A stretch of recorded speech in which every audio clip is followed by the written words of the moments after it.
시간 찬송가 186장 내 주의 보혈은 같이 찬양하심으로 새벽기도를 시작하겠습니다. 186장입니다. 찬송가 186장 같이 찬양하시겠습니다.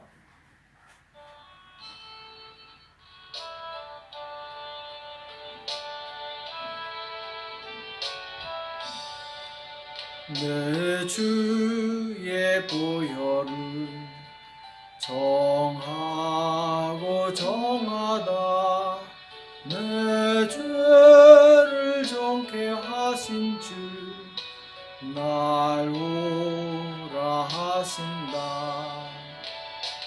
내가 주께로 지금 가오니 골고다의 보혈로 날 씻어 주소서. 약하고 추해도 주께로 나가면 힘주시고 내 추함을 곧 씻어 주시네. 내가 주께로 지금 가오니 골고다의 보혈로 날 씻어 주소서. 날 오라 하시는 온전한 믿음과 또 사랑함과 평안함 다 얻게 하늘세. 내가 주께로 지금 가오니 골고다의 보혈로 날 씻어 주소서. 큰 죄인 복받아 길길을 얻었네.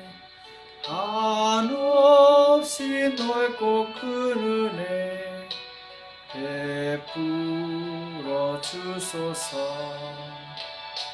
내가 주께로 지금 가오니 골고다의 보혈로 날 씻어 주소서. 그 피가 맘속에 큰 증거 됩니다. 내 기도 소리 들으사 다 허락하소서. 내가 주께로 지금 가오니 골고다의 보혈로 날 씻어 주소서. 아멘.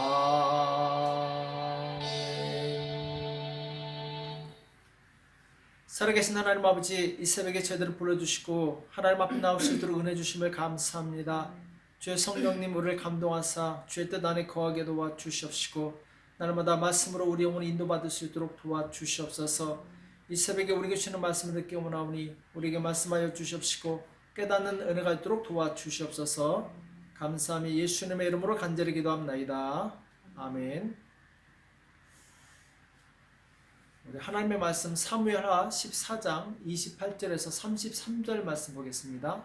사무엘하 14장 28절에서 33절입니다. 사무엘하 14장 28절에서 33절 말씀을 같이 한 목소리로 합독하도록 하겠습니다. 28절부터 33절입니다. 같이 읽겠습니다. 시작. 압살롬이 이태 동안을 예루살렘에 있을 때 왕의 얼굴을 보지 못하였으므로 요압을 왕께 보내려 하여 사람을 보내어 부르되 오지 아니하고 또 다시 보내되 오지 아니하는지라. 압살롬이 그 종에게 이르되 보라, 요압의 밭이 내 밭 근처에 있고 거기에 보리가 있으니 가서 불을 놓으라. 압살롬의 종들이 그 밭에 불을 놓았더니 요압이 일어나 압살롬 집으로 와서 압살롬에게 이르되 어찌하여 내 종들이 내 밭에 불을 놓았느냐. 압살롬이 요압에게 대답하되 내가 일찍 사람을 보내어 너를 이르러 청한 것은 내가 너를 왕께 보내어 고하게 하기를 어찌하여 내가 그 술에서 돌아오게 되었나이까. 이때까지 거기 있는 것이 내게 나았으리다 하려 함이로다. 이제는 내가 나로 왕의 얼굴을 보게 하라. 내가 만일 죄가 있으면 왕이 나를 죽이시는 것이 가하니라. 요압이 왕께 나가서 그 말을 고하매 왕이 압살롬을 부르니 저가 왕께 나아가 그 앞에서 얼굴을 땅에 대어 절하매 왕이 압살롬과 입을 맞추니라. 아멘. 자녀에게 회개를 가르치라 라는 제목으로 같이 말씀을 나누겠습니다. 성경에 보면은 자기 신앙은 괜찮은데 자녀의 신앙은 좋지 않은 경우들이 종종 나오게 됩니다. 그 중에 이제 대표적인 경우가 사무엘상에 나오는 엘리 제사장의 두 아들이죠. 홈니와 비나스에 대한 이야기인데 사무엘상 2장 12절에 보면은 엘리의 아들들은 불량자라 여호와를 알지 아니하더라 이렇게 말씀합니다. 자, 여기서 여호와를 알지 아니한다. 제사장이 하나님을 알 수 없다. 이건 말이 안 되는 거죠. 여기서 말하는 것은 바로 하나님을 경외하지 않는다라는 거죠. 17절에 보면은 이 소년들의 죄가 여호와 앞에 심히 크면 그들이 여호와의 제사를 멸시함이었더라. 자, 제사를 안 지내는 것이 아닙니다. 지냈지만 그 제사를 멸시했다고 나오고 있어요. 무시했다라는 것이죠. 그래서 그 아버지 엘리 제사장이 25절에 보면은 이들을 책망하는 내용이 나옵니다. 사람이 사람에게 범죄하면 하나님이 판결하시거니와 사람이 여호와께 범죄하면 누가 위하여 간구하겠느냐. 자, 그렇죠. 이 하나님께 죄를 지면은 누가 이것을 간구할 수 있는 사람이 없다라는 거죠. 그들이 그 아비의 말을 듣지 아니했으니 이는 여호와께서 그들을 죽이기로 뜻하셨음이었더라. 아버지가 아무리 얘기하지만 이들은 듣지 않습니다. 아버지 말을 무시해요. 그리고 여전히 이 죄악을 행하게 되죠. 또 이 사무엘도 두 아들이 이 판결을 굽게 하는 그런 이제 신앙이 별로 좋지 않은 아들들이었죠. 사무엘상 8장 1절에서 3절 보면은 사무엘이 늙음에 그 아들들로 이스라엘 사사를 삼으니 장자의 이름은 요엘이요 차자의 이름은 아비야라. 그들이 브엘세바에서 사사가 되니라.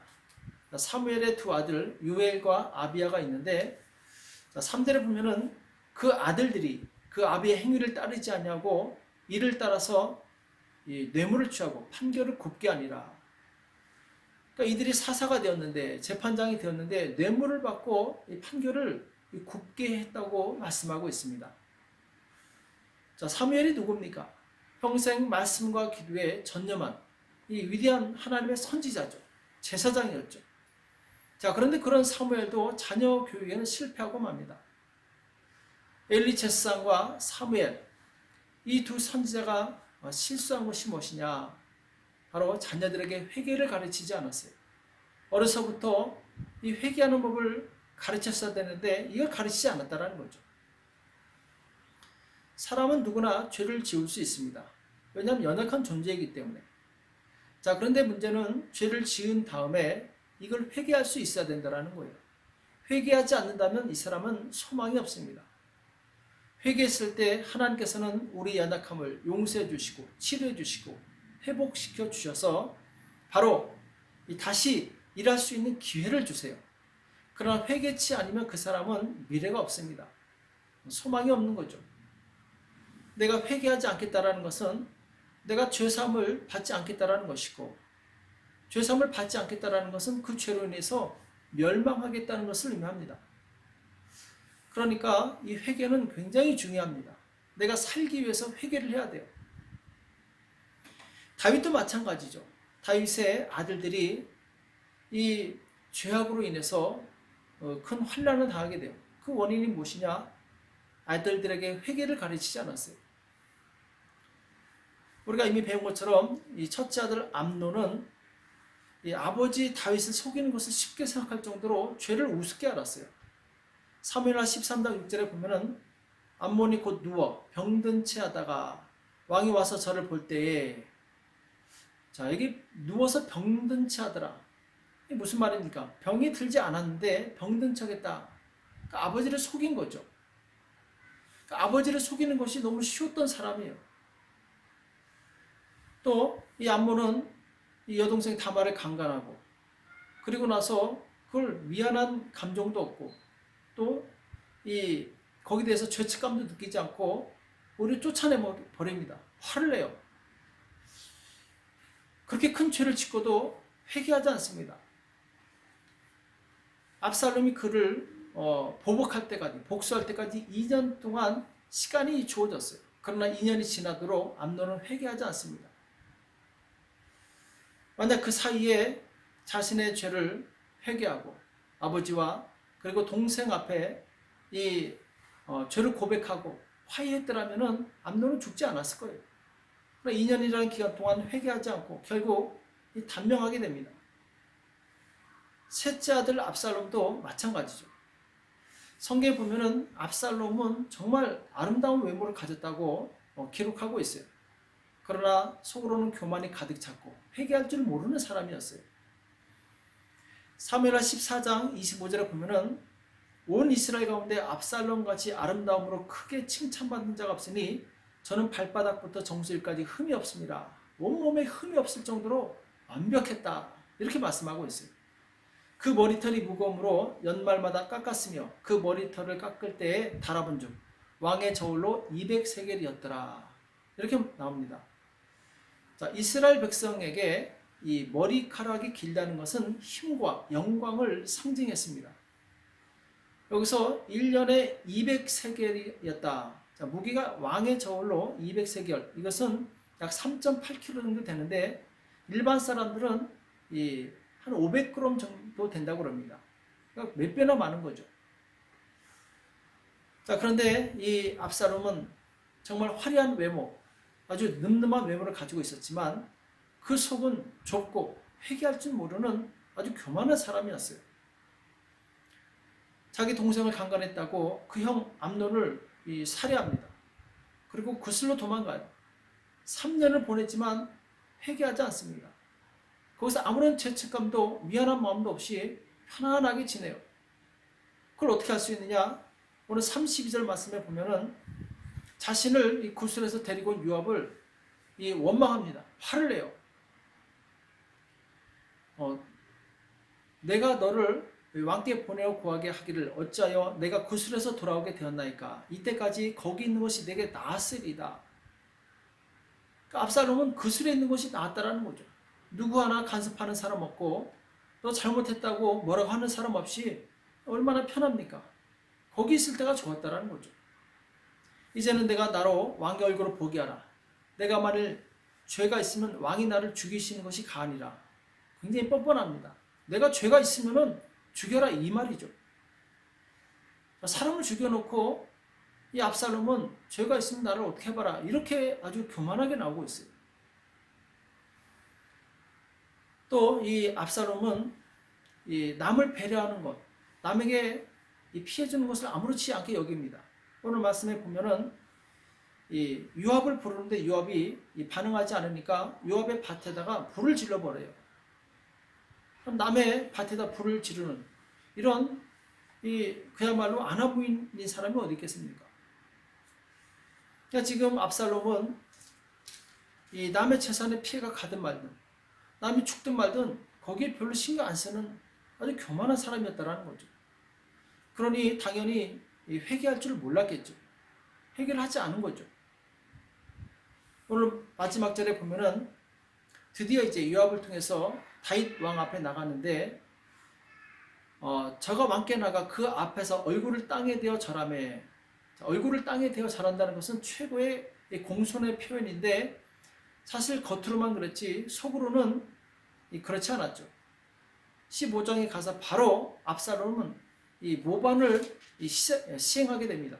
반란을 일으켜요. 그러니까 지금 다윗 왕 앞에서 이렇게 이 땅에 대고 절한 것은 거짓된 인사였다라는 거죠. 이것도 모르고 이 다윗은 압살롬과 입을 맞추니라. 자, 화해했다라는 거죠. 내가 너를 용서하겠다라는 거죠. 회개하지 않았는데 어떻게 용서할 수 있겠습니까? 이 다윗이 큰 실수한 거예요. 이 자녀에게 회개를 가르쳤어야 되는데 회개를 가르치지 않고 여전히 죄가 있는 상태에서 화해해요. 여전히 불씨를 안고 있는 상태에서 화해하는 것, 이 화해는 의미가 없는 거예요. 용서는 반드시 바로 그 죄에 사함이 있어야지 용서가 되는 거예요. 그 죄에 대해서 처벌이 있어야지 용서가 되는 거예요. 오늘 압살롬은 자기 죄에 대한 어떠한 처벌도 어떠한 대가도 치르지 않고 바로 용서를 받아요. 이건 있을 수 없는 일이죠. 결국 다윗은 이 압살롬에 의해서 쫓겨나서 아주 큰 그 인생에 오점을 남기고 그리고 이 생명의 위기를 느낍니다. 또 전쟁을 통해서 많은 백성들을 잃어버리게 돼요. 그것이 바로 왜 그러냐? 자녀들에게 회개를 가르치지 않았어요. 회개하는 법을 가르치지 않았어요. 다윗은 본인은 회개를 잘해서 이 생명을 부지할 수 있었죠. 백성들에게 존경을 받을 수 있었죠. 하나님의 은혜를 입을 수 있었죠. 그러나 왜 자기가 이 받은 은혜를 자녀에게는 가르치지 않습니까? 이것이 문제죠. 하나님의 은혜는 반드시 용서받은 자에게 오는 거예요. 용서받지 않은 자에게 하나님의 은혜는 오지 않습니다. 왜? 하나님은 공의 하나님이시기 때문에. 그래서 정말 자녀를 사랑한다면 먼저 그 자녀에게 회개하는 법을 가르쳐야 됩니다. 하나님의 법대로 사는 법을 가르쳐야 돼요. 잠언서 23장 13절에 보면은 아이를 훈계치 아니치 말라. 훈계하라는 얘기죠. 채찍으로 그를 때릴지라도 죽지 않냐니라. 그 아이가 말을 듣지 않고 회개하지 않으면 차라리 채찍으로 때리라는 거죠. 죽지 않으니까 걱정하지 말고 때려서라도 회개하는 법을 가르치라는 거죠. 그를 채찍으로 때리면 그 영혼을 음부에서 구원하리라. 자, 채찍으로 때려서 그가 회개하는 법을 배우게 된다면 그 아이는 음부에서 구원하리라. 곧 환난에서 구원받는다라는 거예요. 정말 자녀를 사랑하는 방법이 무엇이냐? 죄를 버리게 하는 거예요. 죄를 회개케 하는 거죠. 또 잠언서 29장 15절에 보면은 채찍과 꾸지람이 지혜를 주거늘 임으로 하게 내버려두면 그 자식은 어미를 욕되게 하느니라. 자, 채찍과 꾸지람은 자녀에게 지혜를 준다는 거죠. 그런데 임으로 하게 내버려두면 네 마음대로 해라 내버려두면은 그 자식은 어미를 욕되게 한다고 말씀하고 있어요. 오늘 다윗이 바로 그랬죠. 자녀들이 죄를 짓든 말든 그냥 내버려뒀어요. 결국 이 자녀들에 의해서 쫓겨나고 생명의 위협을 받게 돼요. 역시 이 압살롬 다음에 이 아도니아라는 이 아들이 있어요. 다윗의 넷째 아들이죠. 근데 다윗 노년에 이 넷째 아들 역시 반란을 일으켜요. 성경에 보면은 네가 어찌하여 이러느냐 한마디도 섭섭한 말로 아도니아에게 한 적이 없다고 성경이 기록하고 있어요. 그러니까 다윗은 자기 아들을 서운해할까봐 마음에 상처받을까봐 한마디도 섭섭한 말 하지 않았다. 이것이 바로 자녀들을 망친 그런 계기가 된 거죠. 자녀가 섭섭할지라도 얘기해야 됩니다. 고쳐야 돼요. 회개하는 법을 배워야 돼요. 그렇지 않으면 그 자녀는 평생 그 죄악으로 인해서 고통당하게 됩니다. 정말 자녀를 사랑한다면 회개하는 법을 가르치시기 바랍니다. 성경 전체의 가르침은 죄의 삭은 사망이라고 말씀하고 있어요. 죄를 지면 반드시 나쁜 결과를 가져온다는 거죠. 죄의 대가를 치르지 않으려면 회개해야 됩니다. 세례 요한과 예수님 공통된 메시지가 있어요. 회개하라 천국이 가까이 왔다. 자, 천국은 회개한 자에게 임하는 거죠. 회개해야지만 천국에 들어갈 수 있는 거죠. 회개를 거치지 않고서는 결코 의로워질 수가 없습니다.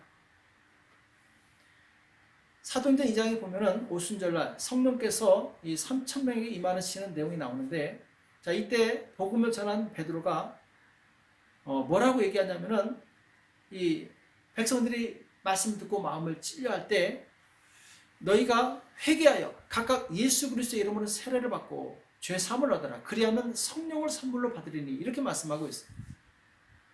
회개하여 세례 받고 죄 사함을 받은 후에 성령을 받을 수 있다. 이렇게 말씀하고 있는 거죠. 그러니까 신앙생활의 가장 우선순위는 바로 회개입니다. 회개 없이 성령을 받을 수가 없어요. 회개 없이 하나님의 일을 할 수 없다는 거죠. 오늘날 핵가족 시대에 살고 있어요. 자녀가 한두 명밖에 되지 않습니다. 그래서 너무 곱게 키우고 그들이 잘못해도 그냥 넘어가는 경우들이 많이 있는데 이것은 아주 심각한 문제입니다. 자녀를 사랑하는 법이 아닙니다. 정말 자녀를 사랑한다면 그 자녀가 죄를 지었을 때 엄격하게 처벌해서 죄의 심각성을 알게 해야 됩니다. 나아가서 죄를 회개함으로 죄를 반복하지 않도록 그 자녀를 가르쳐야 돼요. 자녀에게 가장 큰 유산은 재산을 물려주는 것이 아니라 회개하는 법을 알려주는 거예요. 회개에서 거룩한 자녀에게 하나님께서는 큰 은혜와 복을 주시는 거예요. 그러나 그 자녀가 아무리 많은 재산을 물려받았다 할지라도 회개할 줄 모르게 되면 하나님께서 그것을 다 불어서 날려버릴 수 있어요. 우리는 이 땅에서 정말 하나님 앞에서 가장 존귀하게 여김받고 축복받기 받을 수 있는 비결이 무엇인가? 회개를 잘하는 것입니다. 거룩한 거예요. 하나님을 닮는 거예요. 그랬을 때 하나님께서는 바로 그 자녀에게 은혜를 주시고 그리고 축복 주시고 그 삶에 승리를 주시게 됩니다. 오늘 우리는 말씀을 통해서 이 압살롬이 그렇게 회개할 줄 모르는 사람이 된 것은 결국 그 책임이 아버지한테 있었다는, 다윗에게 있었다는 것을 기억하시고 우리 자녀들에게 회개하는 법을 가르치고 또 우리 자신도 하나님 앞에서 정말 회개하는 법을 배워서 하나님께 쓰임받고 축복받는 저와 여러분이 되시길 예수님의 이름으로 축복합니다. 기도하겠습니다. 살아계신 하나님 아버지, 오늘 우리에게 말씀해 주심을 감사합니다. 주님, 엘리 제사장이 사무엘이 정말 자신들의 믿음은 좋았지만 자녀들에게 믿음을 유산하지 못하고 주님 회개하는 법을 가르치지 못해 고난을 당하는 것을 우리가 이 교훈 삼게 도와주시옵소서. 다윗 또한 하나님의 마음에 합한 사람이었지만 자녀들을 바로 교육하지 못하고 회개하는 법을 가르치지 못해서 그 인생에 정말 씻을 수 없는 상처와 아픔을 남긴 것을 우리가 교훈 삼게 도와주시옵소서. 이 땅에 사는 동안 회개를 사랑하게 도와주시고 죄를 어떤 모양이든지 버리게 도와주시옵시고 오직 하나님의 말씀에 따라 사는 우리 모두가 될 수 있도록 도와주시옵소서. 또한 정말 자녀를 사랑한다면 그 자녀에게 회개하는 법을 가르쳐서 그 자녀라 하여금 평생 하나님 앞에 존귀한 자로서 쓰임받는 자녀가 될 수 있도록 도와주시옵소서. 이 새벽에 기도할 때 회개를 부어주시옵시고 우리의 삶이 정결케 될 수 있도록 도와주시옵소서. 감사하며 예수님의 이름으로 간절히 기도합니다. 아멘. 자, 오늘 말씀 기억하시면서 자신의 죄에 대해서 그리고 자녀에 대해서 회개하는 시간 갖도록 하시고 또 계속해서 코로나 바이러스가 빨리 종식될 수 있도록 감염 확산이 이제 멈출 수 있도록 또 정부와 의료진을 위해서 기도해 주시고 경제 회복을 위해서 또 주님과의 관계 회복을 위해서 교회를 위해서 이 시간 합심해서 간절히 기도하겠습니다. 기도하겠습니다.